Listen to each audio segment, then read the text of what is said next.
ನೀವ್ ಎಲ್ಲಿವರೆಗೂ ಈಜ್ತಾ ಇದ್ರಿ? ಅಲ್ಲಿಂದ ಇಲ್ಲಿಗೆ ಈ ಆಂಜನೇಯ ಸ್ವಾಮಿ ದೇವಸ್ಥಾನ, ಗಂಗಾಧರ ದೇವಸ್ಥಾನಕ ಇತ್ತ ಅವಾಗೆಲ್ಲ ನೀರು ತುಂಬಾ ಇರೋದು ಇರೋದು. ಮತ್ತೆ ಒಳ್ಳೆ ಎಲ್ರು ಈಜಗಾರ ಹುಡುಗರೆಲ್ಲ ತಾತಪ್ಪನವ್ರ ಮಗ ಸತ್ತೋದಾಗ ಅವರ ಹೆಂಡತಿ ರಂಗಣ್ಣ ಇವ್ರ ದೇವರನ್ನ ಅವನು ಇದು ಮಾಡಿದ, ಅವನನ್ನು ಸಿಕ್ಕಾಪಟ್ಟೆ ಬೈತು. ಇವನು ರಾಮಣ್ಣ. ಹೌದು. ಅವಾಗ ತಾತಪ್ಪನವ್ರು ಹೇಳಿದ್ರು, ಏನೋ ಅಕಸ್ಮಾತು ಇವನ್ ಬದಲು ಅವನೇ ಸತ್ತೋಗಿದ್ರೆ ಏನ್ ಮಾಡೋಕ್ಕೂ ಆಗುತ್ತೆ ನೋಡಿ, ಒಳ್ಳೆ ನೀನ್ ಹಾಗೆಲ್ಲ ಇದು ಮಾಡಬಾರ್ದು ಅಂತ ಸಮಾಧಾನ ಹೇಳಿದ್ರು. ನೋಡಿ ಅಲ್ಲ, ಜ್ಞಾಪಕ ಇದೆಯಲ್ಲ, ಅಷ್ಟೊಂದು ಹಳೆ ವಿಷಯ ನಿಮಗೆ ಜ್ಞಾಪಕ ಇದೆಯಲ್ಲ?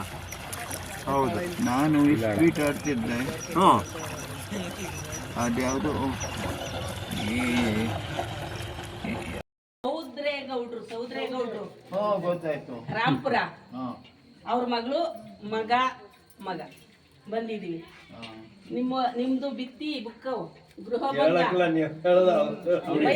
ಬಿತ್ತಿನಲ್ಲಿ ರಾಂಪುರದ ಸೌದ್ರೇಗೌಡ್ರ ಬಗ್ಗೆ ಬರ್ದಿದ್ದೀರಲ್ಲ, ಅದು ಓದಿ ಅವ್ರಿಗೆ ಕಣ್ಣಲ್ಲಿ ನೀರ್ ಬಂದ್ಬಿಡ್ತಂತೆ. ಬಂದಿದ್ದಾರೆ ಅವ್ರ ಮಗಳು, ಅವ್ರ ಮಗ. ಕೇಳಿಸ್ಲಿಲ್ಲ? ಗೊತ್ತಾಯ್ತು.